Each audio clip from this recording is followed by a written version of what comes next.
Que a gente vai trabalhar, por exemplo, agora aqui no museu, por exemplo, vamos trabalhar a missão jesuítica, aquela questão da difusão da cultura católica, tudo isso tem tudo a ver com a cultura europeia. E aí, isso é muito polêmico, a gente vai polemizar pra caramba, falo de religião demais, hein? Aconteceu pau nesse trem, porque a gente hoje precisa de uma cultura própria. E a cultura própria é aquela que está dentro da gente.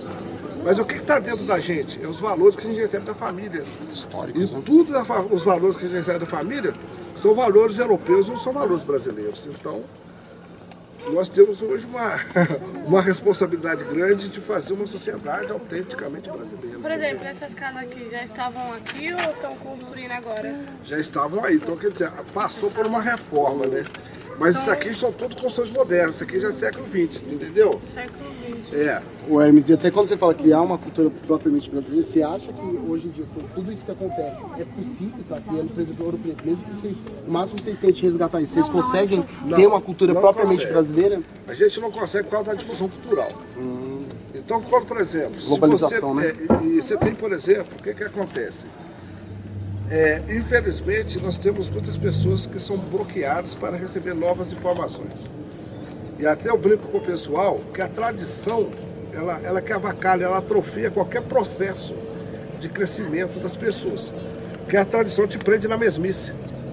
Então o pessoal acostumou, eles estão presos ao sistema, principalmente a cultura religiosa, você entende? Que é um atraso de vida violenta. Então, a ideia é que as pessoas busquem conhecimento e comecem a quebrar o quê?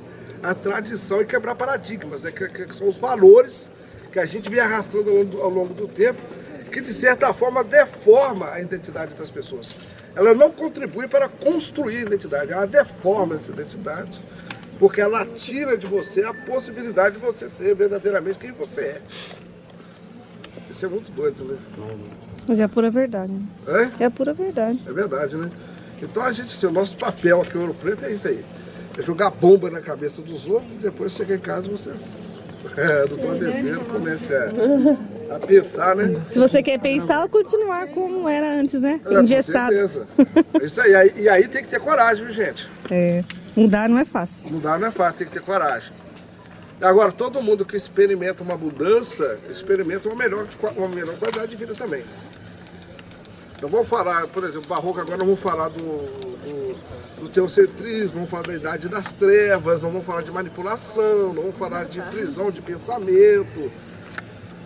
Só que aí o mundo foi iluminado, mas quando o mundo foi iluminado, o que acontece? Infelizmente a luz não raiou para todos. Infelizmente, igual eu gosto muito de falar que uma vida em Ouro Preto, gente, é algo fantástico.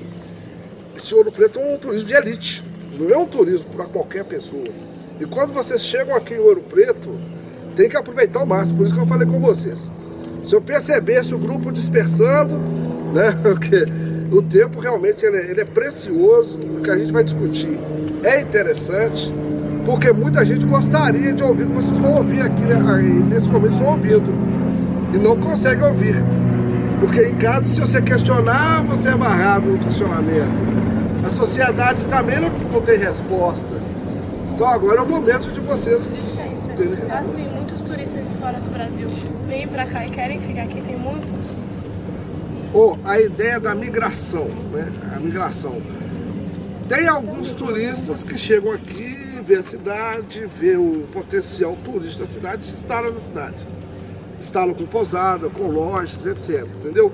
Mas hoje nós não temos assim uma migração tão grande de estrangeiros que fixam moradia em Ouro Preto, não.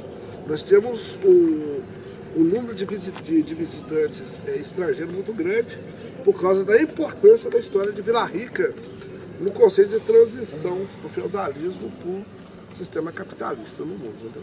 Então, são assim, mais ou menos, ninguém quer ficar aqui, por exemplo. Não, turismo. As pessoas querem ficar aqui, mas só que é o seguinte, o que acontece?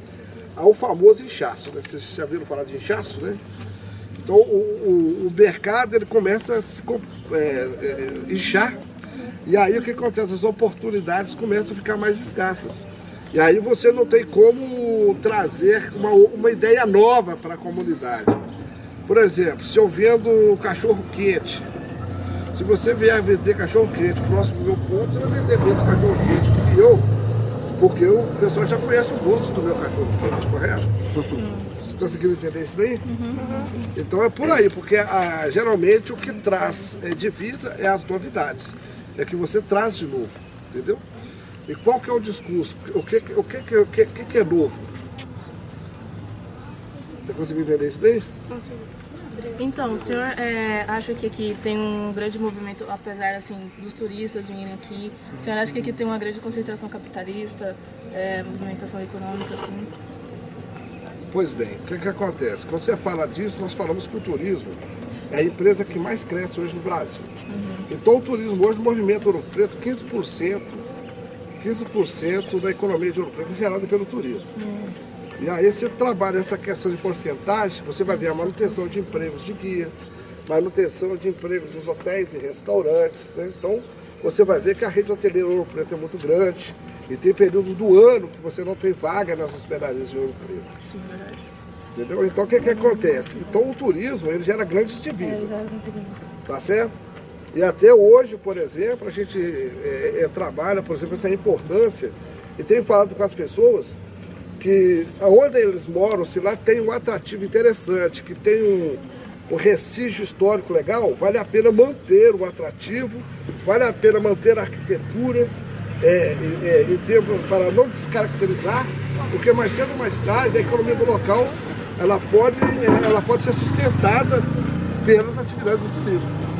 Até mesmo a questão das cachoeiras, dos rios, né, que são os bens naturais, tá certo? Tudo isso é importante, isso gera divisa para a comunidade. Ouro Preto a gente não pode queixar, a gente tem turista o ano inteiro. Entendeu? Então, realmente para a gente o turismo é primordial. Nós falamos que nós temos uma mineração importante, mas assim como o ouro exauriu no século XVIII, o minério de ferro também vai exaurir. Agora, a arquitetura, mas as construções eclesiásticas, as construções cíveis, elas vão manter sempre, desde que haja uma proteção do patrimônio e haja uma manutenção do bem, do patrimônio, correto? Sim. E aí nós teremos o quê? Porque o turismo é legal pra caramba, você está conhecendo Ouro Preto hoje, certo? Daqui mais ou menos 10 anos você casa. Aí vai vir o seu filho para conhecer Ouro Preto. Então, quer dizer, então não para, o turismo não para. Uma geração vai, outra geração vem. Hein? Isso é muito importante para a cidade. Isso, importantíssimo. Né? Para nós, né? Para a formação da nossa consciência, né? Sim. Mas os turistas são mais estrangeiros ou são do Brasil mesmo? Ele é brasileiro daqui do Brasil mesmo ou é do exterior? A maior massa de turismo? Ser estrangeiro é é do Brasil. brasileiro. É brasileiro. Hoje o brasileiro está conhecendo mais o Brasil. Né? Nós tivemos um período que a Europa era muito chique. Né? Todos os olhares brasileiros estavam para a Europa. As novelas, inclusive eu já estou puto pra caramba, porque agora estou mostrando a Turquia na novela das 8, tá certo? É porque tudo isso, gente, parece que não, mas é uma propaganda, tá certo? Então eles mostram que daqui a pouco tem muito brasileiro querendo conhecer a Turquia. Pô, vamos lá hoje, uma novela lá, como é que é a novela? Saulo Jorge. Vamos lá para a Turquia. Então isso tudo é um acordo comercial. Por isso que o brasileiro... A curiosidade de estar indo claro. também. Antigamente Paris, né? Paris, todas as atrizes chiques da novela queriam ir para Paris, né? Para fazer compra em Veneza, né? Aquela coisa. Não é isso mesmo? Mas hoje está mudando, entendeu? Mas por isso que a cultura, gente, é muito legal. Vocês têm que ter um senso crítico. Então, eu falo que a televisão é o barroco do século XVIII. A televisão é o barroco do século XVIII, é a propaganda. Se você não conseguir entender o contexto, você aplaude uma porcaria. Mas se você conseguir entender o contexto, aí você com certeza vai se alegrar e, de certa forma, também contrastar o que está sendo divulgado, tá certo? Quem viu vou encerrar aqui, rapidinho. Portugal está passando uma fase boa na economia? Não, péssima. Está fraco, não está? Estão vendendo todas as suas joias, né? Para pagar as dívidas que foram feitas com o nosso ouro. Ali, caiu pra caramba. Quem assistiu o Globo Repórter de sexta-feira? Ninguém. Estou viajando. Mas o Globo Repórter de sexta-feira passou sobre a importância dos olivais de Portugal. O azeite de Portugal, o vinho de Portugal. Como que o azeite de Portugal é importante no combate às doenças cardiovasculares. Ai, que já passou ano passado. Voltou de novo. Mas por quê? Pra ver como a Globo é criativa. E aí, o que vai acontecer? Você acha que isso aí vai incrementar a importação do azeite português? Imagina, né? Tá vendo como é que eu...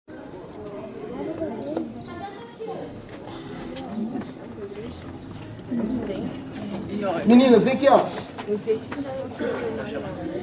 Meninas.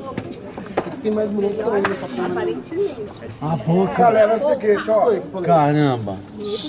A arquitetura barroca no Brasil passou por 3 fases no século XVIII. A primeira fase da arquitetura barroca foi chamada Barroco Manuelino ou Barroco em estilo nacional português. O segundo período foi chamado de Joanino ou Dom João V. E o terceiro período do Barroco, considerado no Brasil, foi chamado de Rococó, tá certo? Pois bem, analisando a arquitetura, a fachada da arquitetura da igreja, dá uma olhada na fachada da igreja que eu quero chamar a atenção para a fachada da igreja. Na arquitetura barroca da primeira fase, as torres cileiras seriam quadradas. E a cúpula da igreja, da torre cileira, seria um pagode chinês. E no topo do pagode chinês, que é uma pirâmide, sempre tem uma cruz em cima. E essa cruz representava sempre o quê? A fé, beleza? O frontão da igreja também, que é aquela parte onde tem aquela cruz central lá em cima, era em forma triangular, tinha um triângulo. Esse triângulo representava o tripé de sustentação da Igreja Católica Apostólica Romana, o Pai, o Filho e o Espírito Santo. Outra informação legal, que as igrejas tinham o quê? Linhas retas e seção retangulares. Quando você trabalha linhas retas e seção retangular, você vai trabalhar um discurso rígido. Esse é um período que a igreja não passava por nenhum questionamento. A igreja tinha a verdade absoluta. Só a igreja entendia de matemática, de aritmética, de astronomia, de astrologia. A igreja tinha toda a ciência contida consigo. Então, essas linhas retas trabalham realmente o que é? A verdade absoluta, beleza, gente? A rigidez, o discurso rígido da igreja. A segunda fase do barroco, que é a joanina, ela é representada por esse estilo de construção. Características fundamentais da segunda fase do barroco. As torres cileiras, elas deixaram de ser quadradas. Elas passaram a ser... Conta pra fora na gente aqui atrás. Tem esboço. A senhora pode, por gentileza, repetir essa atenção dado as 3 fases? Manuelina. Caralho. Manuelina. O primeiro período nacional português. Ou nacional português. Nacional português.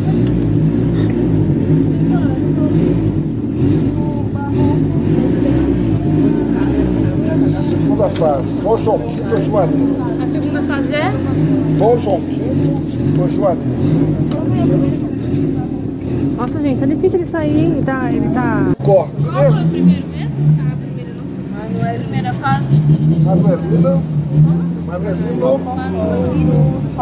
Ou o primeiro período nacional português.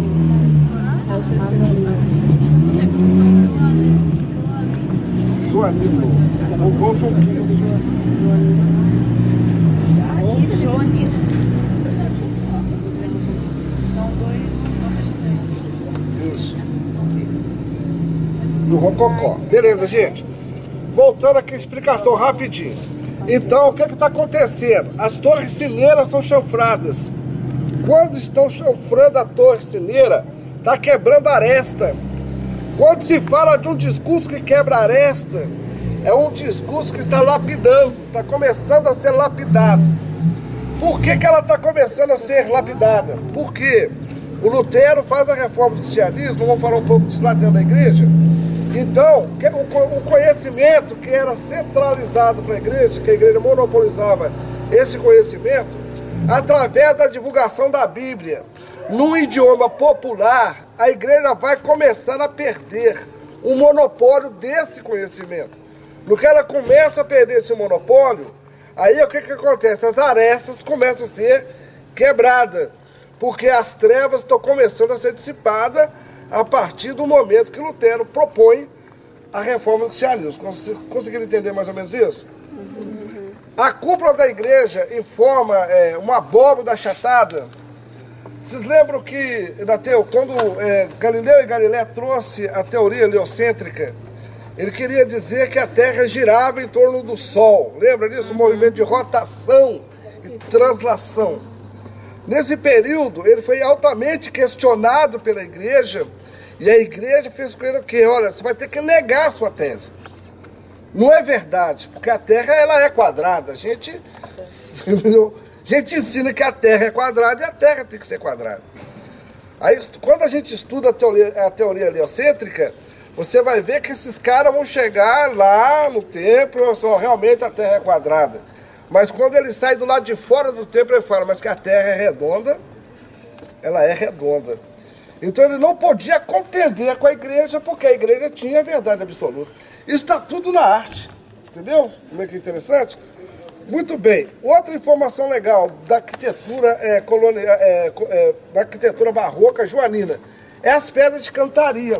São esses designs arquitetônicos que vêm fazer o quê? Vem incrementar a fachada, vem dar um gosto especial para a fachada. Todas as vezes que você vê, por exemplo, a questão religiosa, a mulher ela não podia ser dispendiosa, a mulher não podia ter joias, a mulher não podia ter cabelos frisados, a mulher não podia ter, maquiagem. Porque a beleza da mulher tinha que ser estritamente interna. Casava-se com a beleza interna da mulher, que é a questão da submissão, a questão da caridade, da hospitalidade. Isso que era importante para a vida da mulher. Essa questão da beleza, da estética feminina não era tão vista. Tá certo? Então a igreja também ela tinha, porque a igreja é a noiva de Cristo. Então a igreja também ela tinha que ser o quê? Simples. A ideia de uma simplicidade por fora e ostentar uma riqueza interna, porque o mais importante está dentro e não é o mais importante que está fora. Então, eu no meu discurso barroco hoje, eu falo que essas pedras de cantaria, essas colunas que vocês lembram, as colunas da Grécia, isso tudo representa uma maquiagem. Por que ela representa uma maquiagem? Porque a igreja, ela era iconoclasta até a reforma luterana. Quando Lutero faz a reforma, ela quebra a iconoclastia. E aí ela tem que fazer com que o discurso dela também mude. E aí ela vai aderir ao sincretismo. E aí a gente vai falar um pouquinho mais interessante isso lá dentro da igreja. Porque ela vai perder as características da eclésia, daquela fundação da igreja neotestamentária, está escrito em Atos capítulo 2, que o Espírito Santo desceu ali, e o evangelho começou a ser divulgado, mas dentro de um discurso de simplicidade.